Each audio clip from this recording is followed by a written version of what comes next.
scontra con un treno in Piemonte. Una delle vittime del disastro ferroviario lavorava per una ditta di Thiene che si occupa di scorta e mezzi pesanti. A perdere la vita un 54enne romeno. Bravata fatale per una 19enne veronese che 10 giorni fa si era arrampicata sulla tettoia di una funicolare, scivolando e cadendo da 4 metri nella notte. La ragazza è morta all'ospedale. È tornata in Italia stamane la 19enne pakistana che era stata attirata nel suo paese con l'inganno della famiglia per farla abortire. La giovane è stata assentita dalla questura. Il premier incaricato Conte le consultazioni dei partiti, i primi sì dai parlamentari di regioni autonome come Val d'Aosta e Trentino Alto Adige. Il deputato pentastellato d'Inca: l'autonomia non sarà dimenticata. Improvviso rovescio nel pomeriggio, autocisterna si ribalta in A4, tratto Porto Gruaro Cessalto, chiuso al traffico nel caos. Una 42enne trevigiana è riuscita ad ammagliare un ricco imprenditore dell'Alta Padovana, ma quando l'uomo ha interrotto la relazione lei lo ha ricattato 150.000 euro, altrimenti dico tutto a tua moglie. La donna è stata arrestata. Ieri le prime cerimonie, al via il 34esimo raduno nazionale dei fanti. La marcia delle brigate arriverà a Vittorio Veneto domani.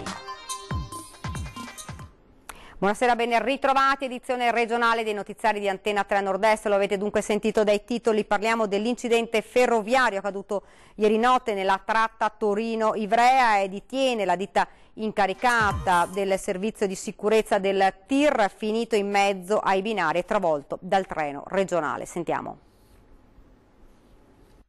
Colpisce anche il Vicentino la tragedia ferroviaria accaduta lungo la tratta Torino-Ivrea. Pesante il bilancio, 2 morti e 23 feriti. A perdere la vita, oltre al macchinista del treno regionale che ha investito il TIR fermo sui binari, anche l'autista del mezzo di scorta tecnica dell'auto articolato. Si tratta di un 63enne di origine romena che lavorava per la G&G Western Roads SRL con sede a Thiene in via 51esimo Stormo. La ditta vicentina offre servizio di scorta a mezzi pesanti con carichi ingombranti e per trasporti eccezionali.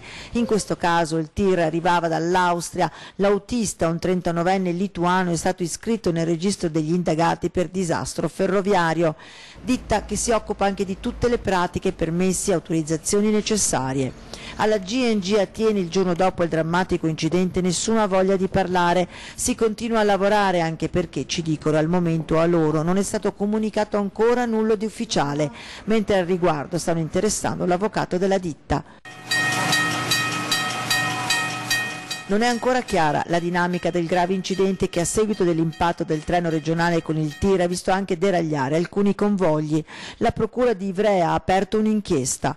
Secondo una prima ricostruzione e i racconti dei testimoni, il semaforo del passaggio a livello sarebbe diventato rosso quando il TIR era a metà dell'attraversamento dei binari e lo stesso autista avrebbe a quanto pare cercato di fare marcia indietro, ma il mezzo a questo punto sarebbe rimasto incastrato nelle sbarre. Poi il forte boato, nonostante il vano tentativo del macchinista di azionare il freno di emergenza. Ora si tratta di capire se, per un ritardo nel passaggio a livello o per un difetto quando hanno dato il segnale, il treno è arrivato e si è trovato di fronte il convoglio eccezionale. Al vaglio degli inquirenti dunque anche le comunicazioni intercorse tra Trenitalia e i gestori del trasporto eccezionale, la G&G di Thiene, che avrebbe dovuto comunicare con largo anticipo il passaggio del mezzo pesante. Una bravata che le è costata la vita, una 19enne è saltata dal tetto di una funicolare cadendo a terra e sbattendo violentemente la testa. Dopo 10 giorni di agonia è morta all'ospedale di Verona. Un gioco, una bravata che le è costata la vita, è accaduto nei giorni scorsi a Castel San Pietro nel Veronese. Chiara Paiola, 19 anni, voleva saltare sul tetto della stazione della funicolare. Così, dopo essersi messa in piedi in cima al muraglione, ha deciso di saltare, ma non ha tenuto conto di una tegola che si è spezzata facendola piombare a terra. Un volo da un'altezza di quasi 4 metri. La giovane, residente a Lavagno, ha sbattuto violentemente la testa per terra. Immediatamente è stato lanciato l'allarme, sul posto i soccorritori. Le sue condizioni sono apparse subito molto gravi. Ricoverata nel reparto di rianimazione dell'ospedale di Borgo Trento, ha lottato tra la vita e la morte per 10 giorni. La notte scorsa il suo cuore ha cessato di battere. Per il padre si era trattato di una bravata, ma aveva sperato nel miracolo. Chiara, dipendente di un bar della città, stava trascorrendo una giornata spensierata. Un salto che probabilmente era sicura di poter fare, a tradirla quella tegola che si è spezzata improvvisamente facendole perdere l'equilibrio. Lei probabilmente si è sbilanciata all'indietro senza nemmeno riuscire ad appoggiare le braccia in avanti per tentare di attutire l'impatto. La data dei funerali non è ancora stata fissata. Farah, la ragazza pakistana residente a Verona che era stata riportata in patria con l'inganno per costringerla ad abortire, è tornata in Italia dopo alcuni giorni trascorsi nella residenza dell'ambasciatore italiano a Islamabad. È atterrata all'aeroporto di Malpensa, la ragazza è stata ascoltata dagli investigatori della Questura di Verona per sommarie informazioni sulla vicenda. L'informativa servirà poi alla Procura per valutare se vi siano profili di reato e soggetti eventualmente perseguibili in Italia. Al momento i fatti riferiti dalla giovane, l'ipotesi del sequestro di persona, l'aborto subito sotto costrizione, non riguarderebbero il territorio nazionale ma il Pakistan, dove va verificato se queste condotte costituiscano in quell'ordinamento fattispecie di reato o meno. Ma alla Polizia di Verona preme soprattutto verificare il profilo di sicurezza di Farah. In questo senso è stata già scelta la struttura riservata che la ospiterà. La ragazza sarà ospitata in una struttura quindi riservata ma non protetta. La studentessa sarà libera di muoversi a suo piacimento e probabilmente anche di tornare a scuola. Ed ora invece il punto sulle consultazioni per il nuovo governo visto in chiave veneta. Nei totoministri la nostra rappresentanza sembra limitata ad un dicastero, mentre rassicurazioni arrivano sul tema maggiormente caro ai veneti, l'autonomia. Passa attraverso l'autonomia la forza del nuovo governo in Parlamento. Infatti dalle consultazioni di oggi il primo ministro incaricato dal Capo dello Stato ha incassato i primi sì al voto di fiducia e tra questi in Senato gli eletti dal Tirolo e dalla Valle d'Aosta. Un segnale forte per il professor Giuseppe Conte che almeno in casa non vuole giocare da difensore. Mi propongo di essere l'avvocato difensore del popolo italiano. Una frase che comunque passerà alla storia italiana come definizione del governo del cambiamento, che comunque parte in salita già dalle scelte dei ministri, ad iniziare dal professor Paolo Savona, decisamente poco gradito all'Europa e pare anche al Quirinale. E anche il Veneto ha guardato e guarda con attenzione la continua partita a scacchi tra i partiti che si svolge dietro le quinte dei riti romani. La scacchiera tra Grillini e Carroccio, in un'alleanza che sa molto di pace armata, visto che l'Unione Romana viene smentita dalla feroce opposizione tra i due schieramenti a Venezia. L'altro tavolo è quello all'interno del centrodestra a parti invertite, ovvero distanti a Roma quanto alleati localmente. Paradossi della politica che rendono fragile questa legislatura ancor prima dell'annuncio dei ministri. E anche qui il Veneto si aspetta molto, anche se le indiscrezioni pare invece gli diano poco spazio per il governo nascente. L'unico nome in corsa sarebbe Lorenzo Fontana, deputato leghista veronese con studi universitari padovani. Per lui forse i trasporti o l'agricoltura, mentre sarebbe sparito l'altro veneto papabile in quota 5 Stelle, ovvero il montebellunese Riccardo Fraccaro. Gli altri nomi girano tra i tavoli ufficiali delle delegazioni di Via del Vicario e quelli informali dello storico caffè Giolitti, dove pare già tanti onorevoli veneti di tutti gli schieramenti, maggioranza e opposizione, si stiano ritrovando per definire un punto comune che è il tema dell'autonomia. E tra i tanti perplessi sulla mancanza di federalismo fiscale nel contratto di governo, una rassicurazione da Roma arriva direttamente da uno dei 40 componenti della commissione speciale alla Camera che sta esaminando gli ultimi atti del governo Gentiloni e quindi anche i contatti per l'autonomia del Veneto. L'onorevole Federico D'Inca. Il tema dell'autonomia è uno dei temi più importanti della prossima legislatura. Noi vogliamo rispondere con questo governo del Movimento 5 Stelle e della Lega alle tante richieste da parte della Lombardia, del Veneto, dell'Emilia Romagna di poter avere la sussidiarietà verticale, cioè il legislatore vicino al cittadino per rispondere in modo più veloce alle esigenze del territorio. Ecco perché fin da subito faremo squadra per far sì che l'autonomia del Veneto diventi realtà. E sulla figura di Conte continua il dibattito e continuano le perplessità. Noi abbiamo sentito l'opinione dei cittadini. So che ha detto che sei l'avvocato di tutti, non mi pare che sia bene, o no? Perché non le pare? Perché un avvocato che cos'è il paese non è un politico. Quindi lei avrebbe voluto un politico? Sì. Perché ha esperienza. Io avrei preferito Emma Bonino, perché è una donna, è preparatissima, è l'unica, penso, politico italiano che sa l'arabo, ha studiato. Non dico nulla, non c'è niente da dire. Se da una parte c'è chi non vede di buon occhio la figura di Giuseppe Conte alla guida del nostro paese, si sente sfiduciato e si dimostra anche disinteressato, dall'altra ci sono invece dei cittadini che hanno deciso di concedergli fiducia, almeno finché non dimostrerà di non meritarla. Bisogna avere pazienza, provare, perché insomma sta gente è solo brava a criticare l'altro, quello che fa l'uno fa l'altro, quindi sono bambinate, secondo me, quello che fanno i partiti contro. Lasciatelo lavorare, dopo potete criticare, avete 5 anni di tempo. Se non si inizia alla svolta, tutti vogliono una svolta, poi c'è un accenno di svolta e non vorrebbero permetterlo. Quindi dovrebbero nascondersi e star zitti quelli che potevano far meglio prima, il PD e anche il centrodestra. Pertanto a me fiducia dopo. È un errore veniale, un peccato veniale il fatto che non abbia proprio tutte le carte in regola, però gli altri, i nemici, si attaccano anche su questo. Io darei fiducia a questa persona, hanno tentato tutto, hanno cercato di mettersi d'accordo che non andavano d'accordo fra Salvini e Di Maio. Secondo me adesso che è stata fatta non intrecciamo le cose, andiamo avanti e forse con un po' di fiducia riusciremo a fare qualcosa. Deve essere una persona capace, questo è fondamentale, che poi sia un politico o un tecnico, l'importante è che faccia bene il suo lavoro. Quindi da cittadino, insomma, lei è per dargli fiducia? Certo che sì. Poi se sbaglia pace, però una persona bisogna dargli fiducia, bisogna vedere se sa fare, no? Diamogli l'opportunità e se è in grado, come hanno detto, ben venga per noi italiani soprattutto.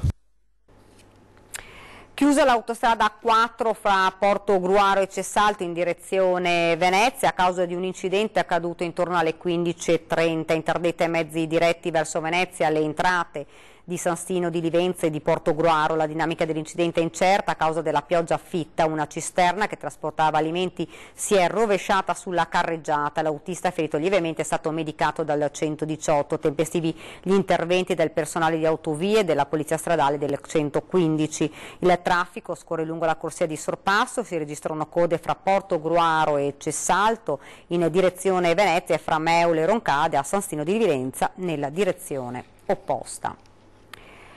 Tragedia di Strana, l'intera comunità è sotto shock. La morte di Flavio Santoro, 55 anni, ha lasciato tutti senza parole. Il sindaco di Casier, Miriam Giuriati, ci stringiamo alla famiglia e al dolore della moglie e della figlia. Una morte assurda che lascia molti interrogativi. Flavio Santoro, 55 anni, originario di Spinea ma residente a Casier, doveva leggere i contatori dell'acqua quando gli è cascato nella canaletta lo zainetto. È stato un attimo, l'acqua bassa, la corrente però era forte, molto probabilmente ha pensato di riuscire a prenderlo. Dentro aveva tutti gli effetti personali, comprese le chiavi della macchina. Così ha deciso di togliersi le scarpe ed entrare nella canaletta. È stato un attimo, una tragedia. Il fondale viscido gli ha fatto perdere l'equilibrio, poi la corrente lo ha trascinato fino ad un sifone. Ha chiesto aiuto ad alcuni lavoratori di un cantiere che hanno provato con tutte le forze a tirarlo fuori, ma quando lo hanno raggiunto per Flavio non c'era più nulla da fare. A Casier, balconi della casa sono chiusi, il dolore immenso della moglie e della figlia di 12 anni. Il sindaco Miriam Giuriati. Immagino solo cosa possa essere per quella mamma e per quella signora, per quella sposa che ha salutato il marito al mattino per andare a lavorare, per quella figlia, e poi è arrivata la tragica notizia. Ora la procura attende gli esiti delle perizie e delle verifiche effettuate dallo Spisal. Per il momento nessuna persona risulta iscritta nel registro degli indagati, ma questa è l'ennesima tragedia sul lavoro. Ultimamente i dati sono da guerra civile, quindi per carità sì. Ne abbiamo parlato anche l'altro giorno con il mio assessore sociale proprio su questi temi. Sono dati che fanno davvero paura, non si capisce un Veneto che è sempre stato attento, che è sempre stato al fianco dei lavoratori. Non è possibile che si esca al mattino per andare a lavorare, portare a casa lo stipendio per la propria famiglia e non si torni più alla sera.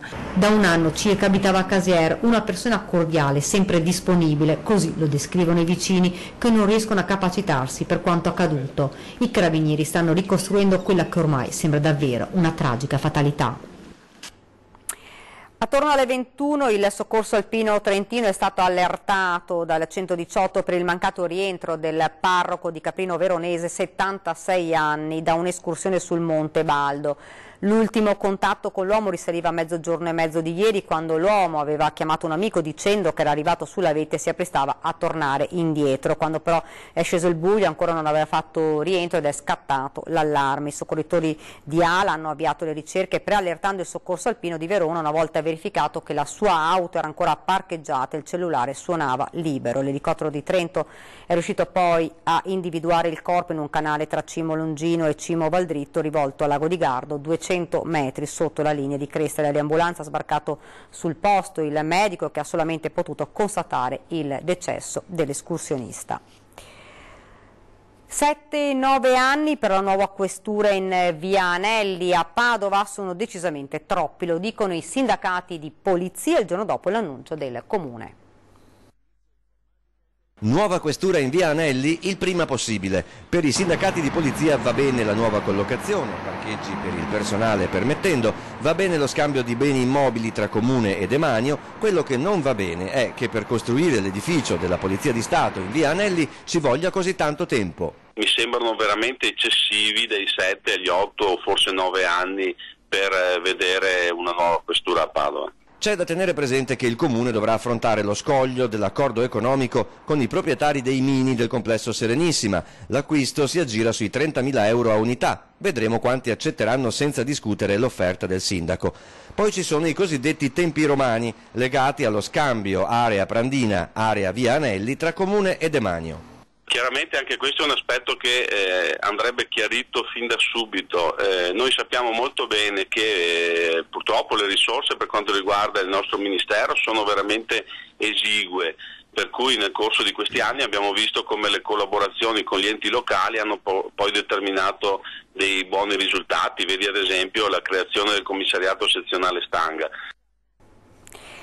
Una 42enne trevigiana è riuscita ad ammaliare un ricco imprenditore padovano, ma quando l'uomo ha interrotto la relazione lei lo ha ricattato 150.000 euro, altrimenti dico tutto a tua moglie. La donna è stata arrestata.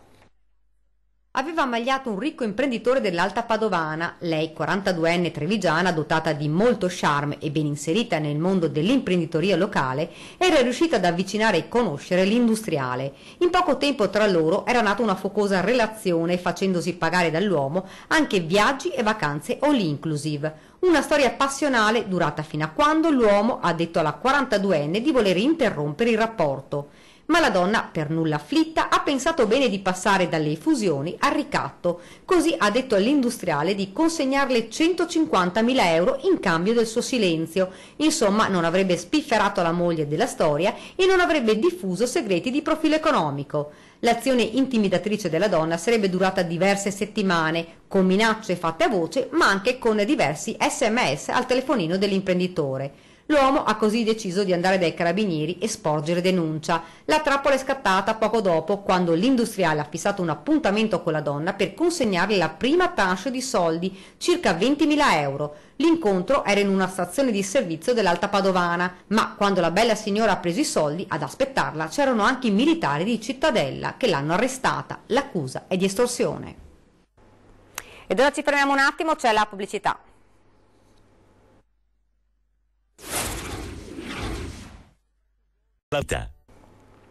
Rieccoci nuovamente in studio, continuiamo con la cronaca. Suggerimenti via auricolare per superare l'esame teorico per la patente. I carabinieri di Padova sono intervenuti nella sede della motorizzazione civile e hanno denunciato 2 indiani. Avevano pensato di superare il panico da esame facendosi direttamente suggerire le risposte via auricolare i 2 cittadini indiani denunciati dai carabinieri di Padova al termine dell'esame teorico per il conseguimento della patente di guida. I 2 stavano sostenendo regolarmente la prova dotati di auricolari in grado di leggere loro le domande. Peccato che questi auricolari fossero stati modificati.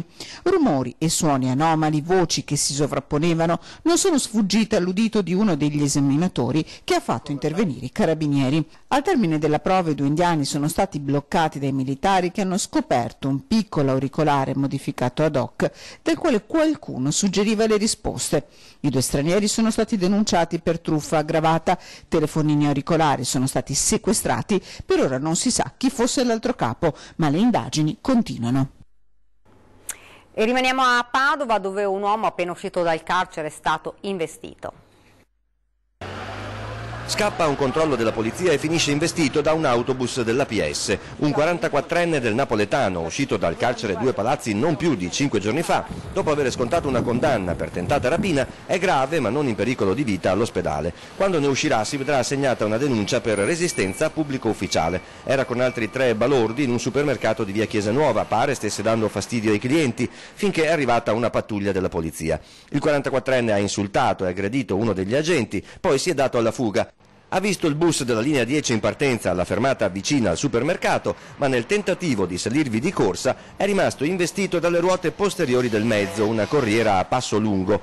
Incolpevole l'autista, che non si è nemmeno accorto dell'uomo. L'ex galeotto è stato soccorso dal 118, ha riportato una grave emorragia a un piede, rimasto schiacciato sotto le ruote del bus. Raduno dei Fanti a Vittorio Veneto, festeggiamenti entrati nel vivo.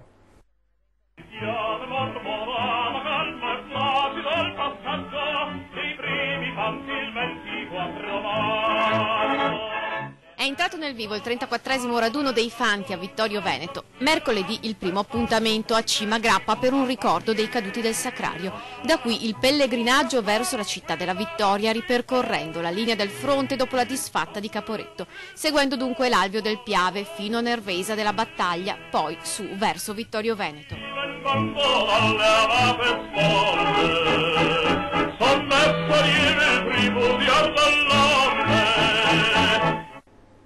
E del raduno dei Fanti abbiamo parlato anche ieri sera, 20:10, tra gli ospiti Pietro Prete, presidente provinciale del Fante, sentiamo le sue parole.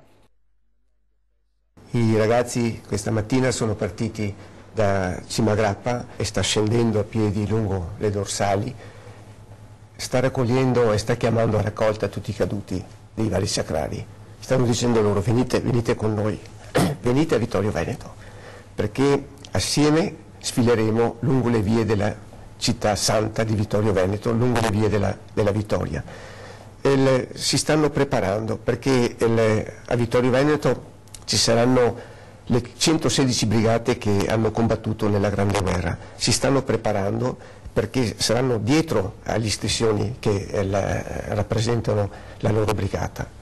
Stanno venendo giù e si stanno preparando per seguire lungo Viale della Vittoria a Vittorio Veneto la nostra sfilata. La sfilata si compone di 4 settori. C'è un primo settore dove ci sono naturalmente le autorità, secondo settore dove ci saranno tutti i nostri amici, associazioni d'arma, eccetera, e poi c'è un terzo settore, il settore del ricordo, il settore della commemorazione dei caduti, e un quarto settore poi che è un settore simbolico dove tutti i nostri soci assieme a tutti quelli provenienti da tutte le parti d'Italia sfileranno assieme, proprio perché abbiamo voluto dare un significato profondo a questo nostro raduno, che è un raduno completamente diverso da tutti gli altri, sia i nostri raduni come pure anche i raduni delle altre nostre consorelle associazioni d'arma.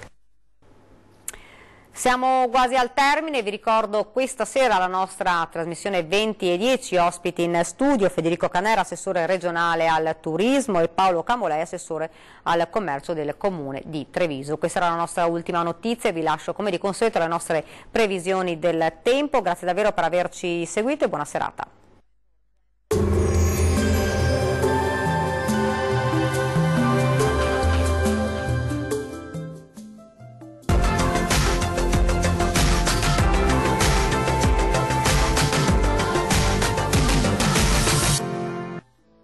Ben ritrovati. Arriva l'anticiclone Scipione e sarà bel tempo e caldo sulle nostre regioni. Vediamo il dettaglio di venerdì 25 maggio. Sul Veneto sarà una splendida giornata caratterizzata dal sole, il cielo sarà sereno o al massimo poco nuvoloso un po' su tutti i settori. Possibili soltanto isolati temporali pomeridiani sui rilievi del Bellunese. Temperature in aumento con minime comprese tra 14 e 18 gradi, valori massimi oscillanti invece tra 26 e 29 gradi.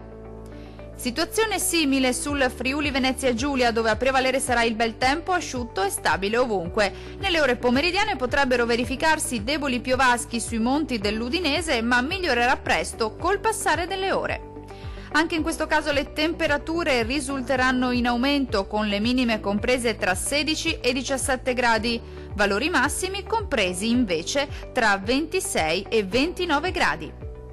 Non cambia molto la previsione se ci spostiamo sul Trentino Alto Adige. Anche qui sarà soleggiato su tutti i settori della regione. Il cielo si presenterà sereno o al massimo poco nuvoloso, con qualche addensamento generalmente innocuo sui settori più meridionali.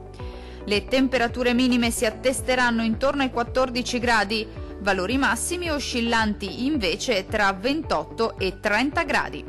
Dal meteo di Antenna 3 per ora è tutto. Arrivederci.